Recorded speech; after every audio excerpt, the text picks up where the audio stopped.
स्वागत है आप सबका डेड रिप्स स्टडी सर्कल में, जहां मैथ को बनाते हैं आसान और दिमाग को करते हैं तेज।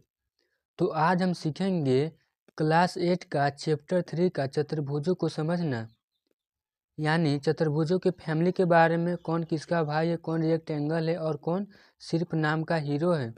तो चलिए खेलते हैं, चतुर्भुजों को समझते हैं। ठीक है, तो चैप्टर का नाम है मेरा चतुर्भुजों को समझना। ठीक है,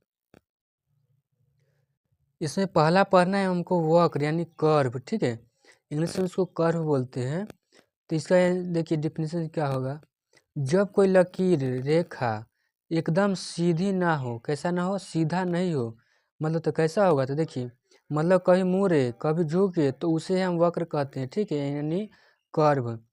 जैसे देखिए इसमें हमको सीधा रेखा नहीं होना चाहिए, सीधा रेखा नहीं होना चाहिए ऐसा। ठीक है, तो कैसा होना चाहिए, हमको कभी मुड़ा होना चाहिए, कभी झुका होना चाहिए। ठीक है, ऐसा ऐसा। ठीक है, ये मेरा मुड़ सकता है, कभी झुका सकता है, ऐसे वाला। ठीक है, इसका परिभाषा क्या हो जाएगा।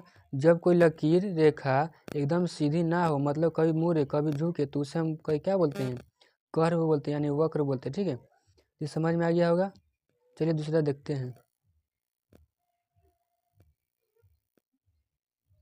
उसको बोलते हैं, अब देखिए साधारण वक्र किसको बोलते हैं, साधारण वक्र यानी सिंपल कर्व। ठीक है, तो इसमें देखिए अब इसमें कई तरह के वक्र होते हैं, इसमें कई तरह के कर्व होते हैं, बहुत सारा कर्व होता है। ठीक है, लेकिन जो सबसे सीधा साधा, क्या सीधा साधा, बिना टेढ़ा मेढ़ा, क्या बिना टेढ़ा मेढ़ा, उलट पुलट वाला होता है, उसे हम बोलते हैं क्या, साधारण वक्र यानी सिंपल कर्व बोलते हैं। ठीक है, देखिए फिर से, इसमें कई तरह के वक्र होते हैं, कई तरह के वक्र होते हैं। ठीक है, इतना समझ में आ गया। उसके बाद जो सबसे सीधा साधा क्या होगा, जो सीधा साधा होना चाहिए। ठीक है, बिना कोई टेढ़ा मेढ़ा, यानी बिना कोई टेढ़ा मेढ़ा नहीं रहना चाहिए। ठीक है, जैसे मेरा टेढ़ा मेढ़ा ऐसा होता है, तो ये टेढ़ा मेढ़ा नहीं रहना चाहिए। ठीक है, उलट पुलट वाला होता है, लेकिन इसमें हमको उलट ऐसे होगा, उलट पुलट हो सकता है, ऐसे उलट पुलट। ठीक है, लेकिन इसमें हमको क्या नहीं रहेगा, बिना कोई टेढ़ा मेढ़ा के रहेगा। ठीक है, बिना टेढ़ा मेढ़ा यानी ऐसे टेढ़ा मेढ़ा नहीं रहना चाहिए इसमें। ठीक है, तो इसको देखिए इसका कैसे हो जाता है। अब इसमें कई तरह के वक्र होते हैं, लेकिन जो सबसे सीधा साधा, बिना कोई टेढ़ा मेढ़ा, उलट पुलट वाला होता है, उसी हम बोलते हैं क्या, साधारण वक्र यानी सिंपल कर्व। देखिए ये जो देख रहे होंगे ये वाला, इसका सीधा साधा है ना, देखिए उलट पुलट वाला होता है ना, ये देखिए मेरा ऐसा है और ऐसा था, इस देखिए उलट गया, ऐसे उलट पुलट हो गया। लेकिन ये मेरा देखिए उल्टा टेढ़ा मेढ़ा है, ऐसा टेढ़ा मेढ़ा नहीं ना है, तो इसी को बोलते हैं हम क्या, साधारण वक्र। इसका मेरा देखिए ये वाला ऐसे और ये वाला ऐसे, तो ये वाला क्या जगह है मेरा, ये टेढ़ा मेढ़ा का नहीं ना है। देखिए मेरा सीधा साधा सब में नहीं गया हुआ, देखो सीधा साधा है, इसको ये बोलते हैं क्या, साधारण वक्र।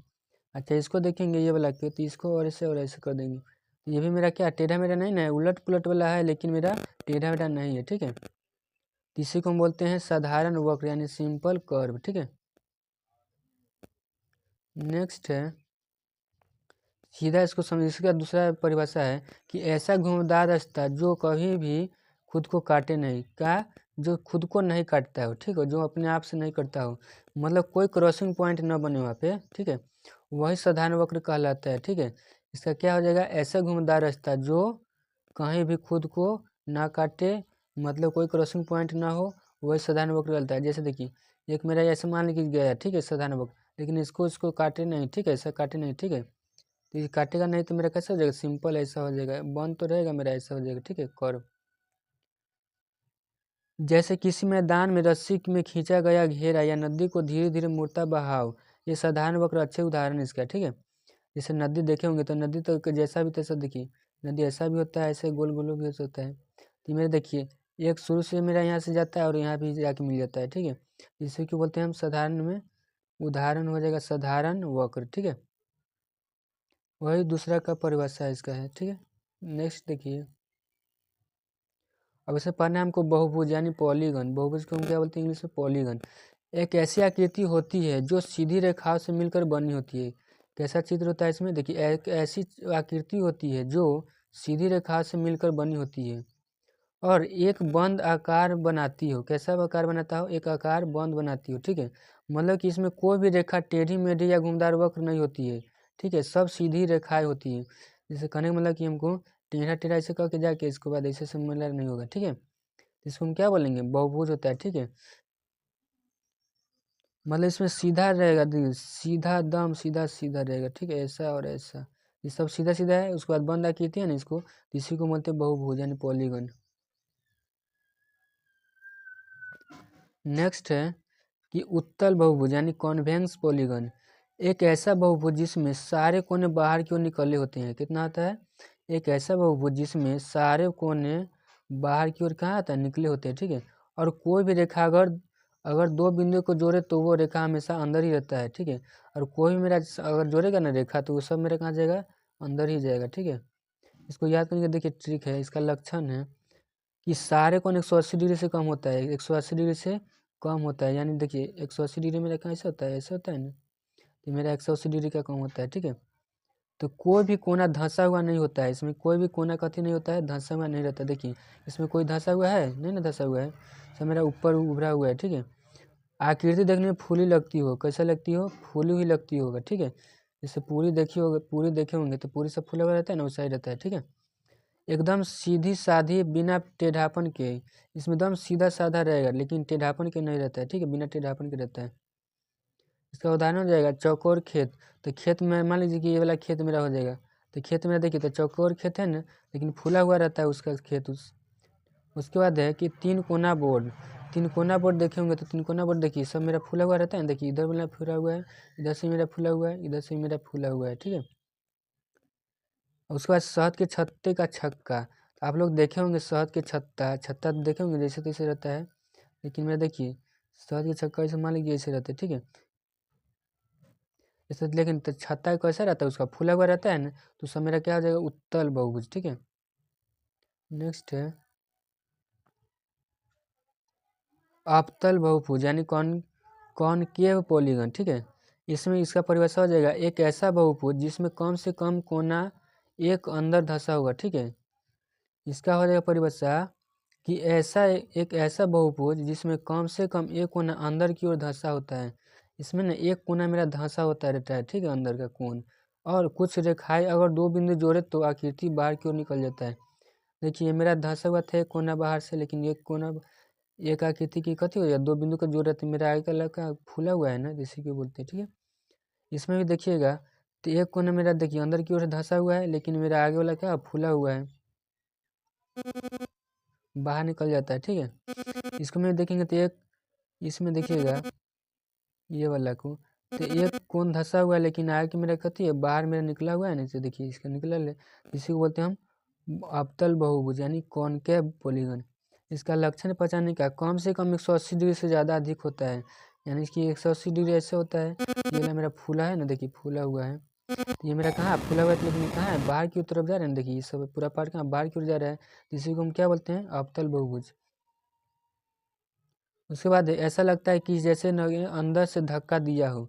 इसमें ना एक जैसे मान लीजिए मेरा एक त्रिभुज ऐसे बनना होता है, ठीक है। और यहाँ से कोई धक्का मारे तो इसको अंदर जाएगा, तो इसमें मेरा कैसे बन जाएगा त्रिभुज इसका? तो ये वाला कैसा बन जाएगा? ऐसे रहेगा, लेकिन इसको धक्का मारे तो कैसे ऐसे हो जाएगा ना, तो इसी को बोलते हैं अवतल बहुभुज, ठीक है। आकृति में गड्ढा जैसा भाग होता है। जैसे मान लीजिए कि मेरा ये गड्ढा है, ठीक है।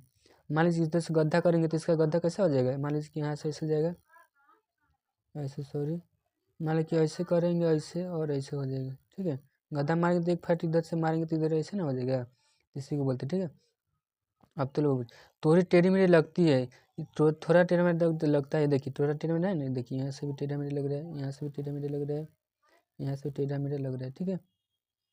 उदाहरण में कोई टूटा हुआ सितारा, आप लोग सितारा देखे होंगे तो ऐसे रहता है, टूटा हुआ रहता है ना, ऐसे, इसी को बोलते हैं हम अवतल बहुभुज।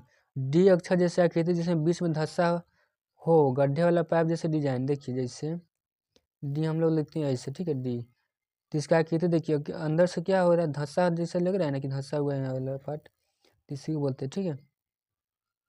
और गड्ढे वाला पाइप जैसे पाइप देखे होंगे आप लोग, ऐसे पाइप होता है, तो जैसे डिजाइन देखिए अंदर कथी है? गड्ढा जैसा होल है ना, इसी को बोलते हैं हम अवतल बहुभुज। उत्तल को और अवतल को याद करने का ट्रिक है, देखिए उत्तल यानी उभरा हुआ और फूली हुई पूरी, ठीक है।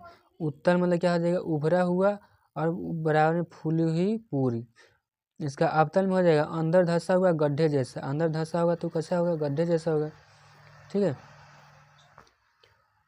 अब कोई कहे भैया ये बहुभुज कैसा है, तो तुम आंख मार के कह सकते हो कि कोने देख लो, बाहर निकले हैं तो उत्तल, अंदर धंसे हैं तो अवतल। क्या कहेंगे? तो कोने देख लो तो बाहर निकलते हैं तो उत्तल, हाँ अंदर धंसे हैं तो अवतल। क्या कहेंगे, फिर से एक बार रिपीट करते हैं। कोने देख लो बाहर निकले तो उत्तल, हाँ अंदर धंसे हैं तो अवतल। हमको 3.1 का इतना ही हमको पढ़ना है। 3.1 में इसमें कवर हो जाएगा पूरा क्वेश्चन आंसर, ठीक है। फिर मिलते हैं नेक्स्ट भाग में, ठीक है, नेक्स्ट क्लास में। और वीडियो अच्छा लगा हो तो चैनल को सब्सक्राइब और लाइक ज़रूर करें, ताकि इससे भी बेहतर हम आपको पढ़ा सकें, ठीक है।